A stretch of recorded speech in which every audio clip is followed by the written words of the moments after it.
Baik, Bismillahirrahmanirrahim. Assalamualaikum warahmatullahi wabarakatuh. Selamat pagi teman-teman semua. Terima kasih atas kehadirannya pada acara Wow Sharing hari ini di hari Sabtu ya, meluangkan waktu mungkin di tengah-tengah kesibukan bersama dengan keluarga. Ada juga yang mungkin sambil nungguin bayi masih tidur atau mungkin anaknya lagi dititip sama bapaknya atau sama nenek kakeknya, telah menyempatkan hadir pada hari ini untuk ikut belajar sharing sama Mbak Ismi yang sudah menemani Non Sarah lama ya Mbak bermain. Mungkin di sini juga banyak ibu-ibu baru, seperti saya juga ibu baru, anaknya baru 1 tahun. Kita ingin tahu bagaimana sih caranya, tips dan trik mungkin memilih mainan ya. Di zaman sekarang kan mainan banyak banget yang bagus-bagus, dari yang mahal sampai yang mahal banget gitu.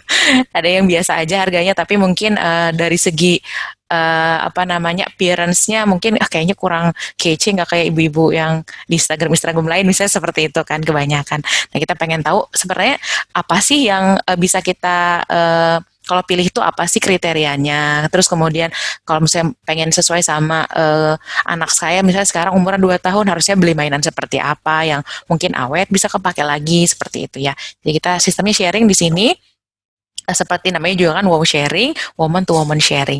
Nah, ini diselenggarakan oleh Momenku Project dan juga Mbak Ismi selaku pembicara. Kemudian ada juga sponsor dari acara ini, yaitu Jualo Buku, kemudian Mumtazam Bookstore dan juga Stego Toys, seperti yang sudah diinfokan di grup WhatsApp ya. Baik, sebelum kita mulai, saya mungkin sharing dulu dari sisi keuangannya sedikit ya. Nggak banyak, saya ada sekitar 10 slide aja. Jadi saya share apa yang saya tahu soal keuangan ya.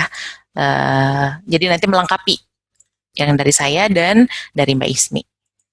Oke, oke. Jadi uh, ini judulnya. Kemudian saya pengen mulai dari gambar yang pertama, yaitu gambar ini. Jadi mungkin dari kita pasti merasanya cukup tertarik ya dengan gambar-gambar yang ini, yang mungkin dari di Instagram ya banyak, atau dari Pinterest tuh banyak banget di explore kita gitu. Oh, ternyata kayak gini loh sekarang sistemnya kalau mau belajar anak tuh, apa emang harus pakai alat-alat yang seperti ini, terus bahannya kayu, terus kemudian juga ada sih yang plastik, tapi mostly itu yang kayaknya kelihatannya bagus gitu di foto, atau mungkin kayaknya kelihatannya sangat bermanfaat dan edukatif untuk anak-anak tuh yang kayak gini gitu kan, warna-warnanya cantik, terus katanya karena dari kayu berarti dia bisa mengetahui berat. Enggak, kalau plastik kan semuanya bahannya sama ya, tapi kalau misalnya kayu kan mungkin kalau lebih besar berarti lebih berat gitu. Terus kemudian apa namanya, ada yang juga warnanya dari pewarna alami sehingga jadi lebih alami juga gitu. Aman buat anak misalnya kalau nanti dimakan. Jadi dengan segala branding yang ada dari setiap mainan-mainan ini ya. Jadi kita kan tertarik. Nah, tapi masalahnya adalah mainan-mainan ini tuh harganya cukup pricey, cukup mahal gitu di kantong. Ada yang mungkin satu setnya itu bisa 300.000, 400.000, dan itu cukup menguras kantong gitu ya. Kalau kita mau beli 10 aja kan total udah berapa? Udah misalnya 300.000 berarti sekitar 3 juta rupiah. Wah, banyak banget gitu kan yang dikeluarkan. Nah, bisa nggak sih yang mungkin yang ada di pertanyaan saya dan juga ada di pertanyaan ibu-ibu semua, kalau yang mainan-mainan kayak gini itu apa emang harus? Dan apa bisa diganti sama yang lain gitu ya? Apa benar harus yang seperti ini gitu untuk membantu perkembangan anak? Apakah jadinya anak yang pakai mainan ini tuh jadi lebih baik gitu ya untuk perkembangannya, dibanding misalnya anak saya mah cuman pakai alat-alat yang di rumah gitu, seperti itu. Nah, kita pasti menelan ludah lah pengen mainan kayak gini gitu kan, cuman budgetnya terbatas. Nah, yang saya apa namanya mau saya tekankan lagi adalah, biasanya kalau kita sekali beli yang ini nih, misalnya nih yang kayak yang kayak gini, terus jadi pengen yang satu lagi yang rainbow, terus kemudian yang air bentuknya, atau mungkin yang ada apa namanya seperti ini tuh ya, ada yang apa namanya stick-stick bentuknya bulat-bulat, itu banyak banget kan ya pilihannya. Nah, jadi yang mau saya tekankan di sini adalah, kalau misalnya kita beli sekali, itu ada kemungkinan kita akan beli lagi yang mirip-mirip. Jadi nanti kan ini ada bentuknya kotak, udah di ada, ntar ada raknya, pengen beli raknya juga biar terlihat rapi gitu kan. Terus kemudian jadi pengen ngisi raknya, kan raknya kosong nih, jadi pengen diisi biar kelihatan keisi semua misalnya gitu. Akhirnya jadi kayak kayak narkoba. Jadi kita beli sedikit, beli satu, akhirnya susah berhenti seperti candu gitu. Kalau apa namanya kayak kalau narkoba tuh pengen beli lagi gitu. Nah masalahnya adalah kalau ada budgetnya itu nggak apa-apa banget. Jadi kalau misalnya kita uh, memang tiap bulan menganggarkan sekitar 400 ribuan untuk mainan anak gitu ya, itu nggak apa-apa banget gitu. Atau mungkin ditunda beberapa bulan, ditabung untuk membeli mainan ini nggak apa-apa. Tapi kalau misalnya ternyata diada-adakan, misalnya aduh jadi nabungnya hanya buat itu aja gitu. Padahal sebenarnya kan tabungan pendidikan anak juga perlu kan. Terus kemudian misalnya tabungan untuk kesehatan anak, misalnya mau vaksin gitu ya, pengen vaksin lengkap itu kan juga perlu. Jadi akhirnya diada-adakan gitu. Padahal nggak benar-benar ada. Itu nggak baik gitu. Nah, jadi harus seperti apa? Yang pertama sebenarnya apa nggak boleh membeli mainan yang agak pricey seperti itu? Sebenarnya boleh, boleh ya kan your kids your role. Jadi kan anak saya ya aturan saya dan aturan suami di rumah gitu. Tapi apakah apa namanya aturan saya sama dengan aturan ibu-ibu di rumah kan enggak juga. Nah, kalau menurut ibu-ibu saya nggak apa-apa dong mau beli gitu, nggak apa-apa nggak masalah karena kan budgetnya juga budget ibu. Tapi tidak disarankan ketika misalnya kita membeli tanpa tahu nih tiga hal ini. Yang pertama adalah tentang apakah ini need or wants. Jadi ini kebutuhan atau keinginan. Ini keinginan ibunya atau keinginan anaknya. Biasanya akhirnya kebanyakan keinginan ibunya sebenarnya. Kids need or mommy wants. Jadi maksudnya anaknya yang butuh atau ibunya yang pengen sebenarnya gitu. Nah, jadi itu kita perlu tahu dulu. Nah, nanti ada apa flowchart ini untuk dibantu. Nanti saya coba jelasin lagi. Nah, kemudian hal yang kedua adalah terkait budget. Nah, kita perlu tahu banget budgetnya ada berapa sih nih tiap bulan. Nah, taunya dari mana budgetnya? Nih, kita harus melakukan plotting keuangan gitu. Nanti dibahas lagi di slide setelah ini. Yang terakhir adalah tentang kondisi masa depan. Apa sih kondisi masa depan yang harus dipertimbangkan sebelum membeli gitu kan maksudnya gini tadi yang saya sempat bahas ini kan ada tentang pendidikan anak juga perlu ke depannya kesehatan anak ke depannya gitu kan itu kan juga perlu itu kondisi-kondisi masa depan yang perlu kita pertimbangkan sebelum membeli sesuatu yang cuman kepake mungkin buat hari ini aja atau mungkin buat beberapa tahun aja karena kan anak juga akan bertumbuh terus kan gitu. Nah jadi ini maksudnya tiga hal yang akan kita bahas ke setelah ini. Nah yang pertama adalah terkait kebutuhan dan keinginan. Ini saya coba zoom ya. Nah, ini versus one flow chart. Jadi pertama, setelah kita bertanya, kita mulai ya, kita bertanya dulu ini benar-benar butuh apa enggak. Kalau kita ngerasa kayaknya belum sih, belum butuh banget kayaknya ya. Terutama ini terkait umur ya. Jadi misalnya mainan yang terkait 1, 2, 3, 4 gitu. Anaknya masih bayi, mungkin belum perlu karena kan anak bayi mungkin masih baru kayak buku yang kontras, mungkin yang hitam putih warnanya atau mungkin baru belajar buat pegangan, buat krecek-krecek gitu aja mau boro-boro 1, 2, 3 kan nggak bisa gitu mereka. Jadi apa namanya belum perlu gitu kan belum belum perlu jadi kita bisa melanjut ke sini berarti nanti kalau kalau emang itu pengen kita bisa saving dulu until you can pay it with cash jadi kita simpen sampai nanti kita bisa bayar itu cash gitu harganya paling juga nggak akan beda jauh kan setelah nanti anak kita butuh yang kedua setelah misalnya kita tanya oh ternyata benar kok saya butuh nih anak saya udah bisa nih untuk perhitung 1, 2, 3 jadi saya butuh dan belum ada barang yang sama di rumah nih kan dan pertanyaan selanjutnya adalah adakah barang yang sama di rumah. Nah, kalau ternyata ada barang yang sama di rumah, iya misalnya. Kita tanya dulu apakah dia rusak. Kalau ternyata dia rusak, coba dibenerin. Kalau misalnya ternyata dia nggak rusak, misalnya tapi saya udah punya ya 1, 2, 3 yang lain sih, tapi saya nggak begitu suka. Ya udah di pre-love aja, di pre-love hasilnya mungkin harganya setengah dari sebelumnya. Nah, uangnya tersebut buat nambahin beli cash gitu. Ya, tapi kalau misalnya ternyata di pre-love juga nggak mau, ya udah. Ya kalau di pre-love nggak mau, misalnya nanti buat adiknya gitu. Ya udah berarti kita harus saving until you can pay it with cash gitu. Nah kalau misalnya apa namanya di rumah ternyata tidak ada barang yang sama, oh nggak ada nih yang 1, 2, 3 kayak gitu, nah, ya udah berarti lanjut ke bawah bisa nggak bayarnya cash? Kalau nggak bisa, kita tetap sama nabung dulu sampai bisa dibayar secara cash. Kalau misalnya ternyata bisa bayar cash, bisa langsung dibeli gitu. Jadi ini semacam flow chart bantuan ya untuk teman-teman yang mungkin membutuhkan guidance gitu panduan kira-kira gimana sih harus kalau mau beli itu seperti apa sih apakah benar-benar saya butuh apa enggak gitu ya itu terkait apa namanya terkait flowchart. Nah, jadi mudah-mudahan flowchart ini bisa membantu ya. Nah, kalau misalnya ternyata sudah dibenerin, misalnya gini nih, di rumah ada satu 2 3 barang yang belajar buat satu 2 3, tapi ternyata dari kertas-kertas dan itu udah rusak.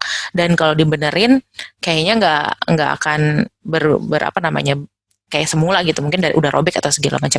Mungkin kita bisa print ulang, atau mungkin kalau saya lihat dari punyanya Mbak Ismi itu, kertasnya dimasukin ke dalam kayak semacam file gitu di plastik, jadi nanti bisa bisa bisa menulis satu dua tiganya itu di plastik itu, terus nanti bisa dihapus lagi. Kalau kalau saya lihat tadi punyanya Mbak Ismi di video-video di Instagramnya seperti itu gitu ya.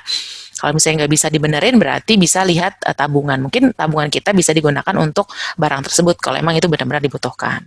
Itu yang pertama terkait apa namanya need versus want flowchart. Yang kedua adalah terkait budget. Terkait budget, ini kita bisa lihat dari kalau saya di momenku itu mengajarkan pakai money lover. Nah, di money lover ini kelihatan, oh ini budget misalnya, anggaplah ini home improvement ini adalah budget untuk belanja anak ada 200.000. Oh, ternyata baru kepake 70.000, masih sisa 130.000 lagi. Wah, masih bisa nih saya beli, tapi belinya yang 130 ribuan gitu mainannya.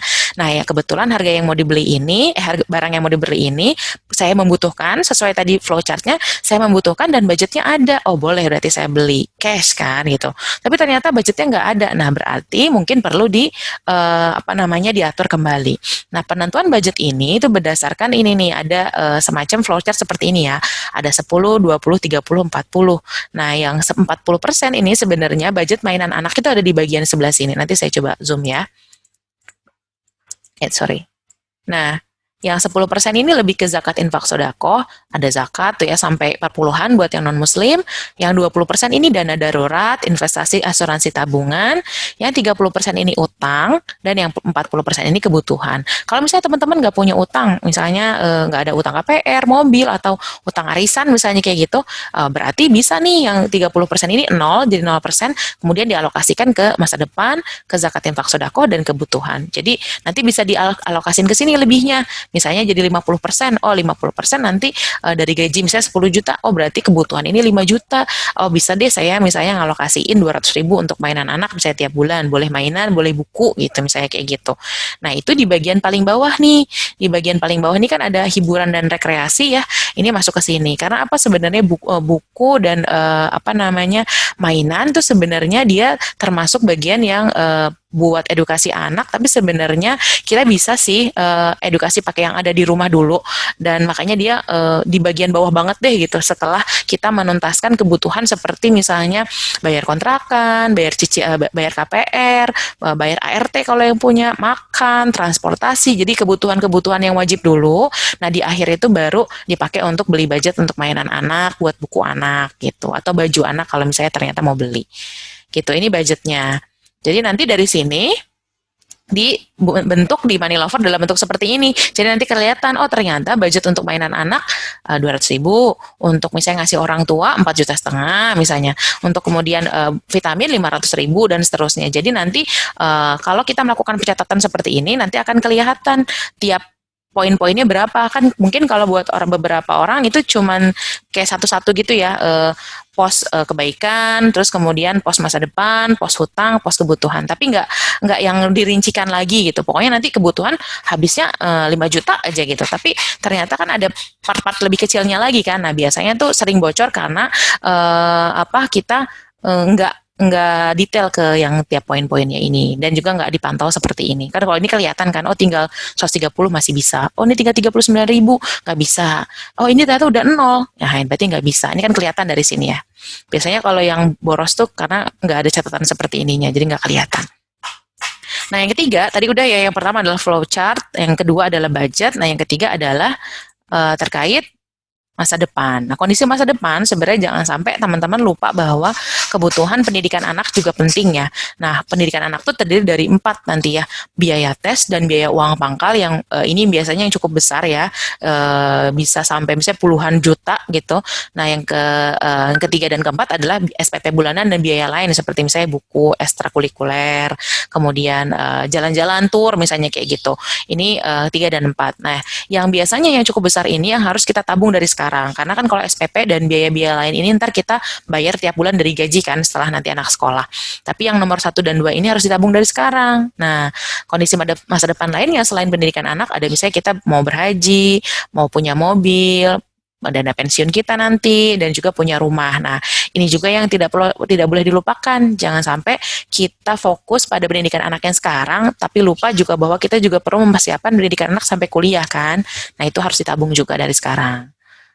Nah, ada beberapa kondisi yang perlu dicek terkait kesehatan keluarga, keuangan keluarga. Jadi gini, poinnya adalah supaya teman-teman tahu dulu kalau misalnya kategori kesehatan keuangan saya sudah sehat, baru boleh saya agak apa namanya mengalokasikan lebih banyak gitu untuk kebutuhan-kebutuhan tersier seperti mainan anak.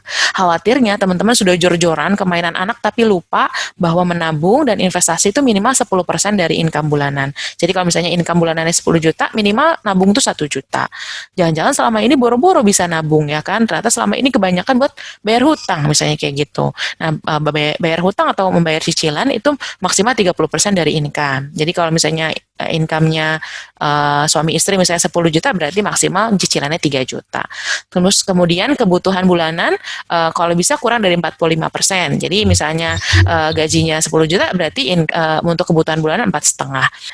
Nah, kemudian apa namanya yang perlu diperhatikan juga adalah dana darurat ya. Dana darurat ini minimal 3 kali kebutuhan bulanan. Terutama kalau kita sudah menikah, sudah punya anak, sebenarnya bukan 3 kali lagi, tapi 9 kali.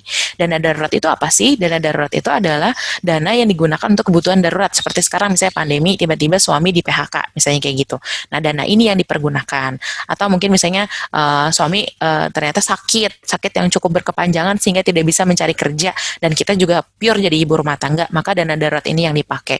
Nah, ini tuh minimal 3 kali kebutuhan bulanan. Kalau misalnya kebutuhan bulannya 5 juta, berarti kita punya 15 juta uang simpanan yang benar-benar tidak boleh digunakan untuk kepentingan lain, kecuali yang darurat. Tadi misalnya ketika ada kecelakaan, suami sakit, meninggal dunia, atau mungkin kemalingan, atau mungkin kerampokan, dan lain-lainnya itu adalah dana-dana yang terkait dengan kebutuhan darurat dan tidak boleh digunakan untuk misalnya mau beli mainan anak, mau bayar hutang, mau beli tiba-tiba pengen staycation, nggak bisa pakai dana ini gitu ya.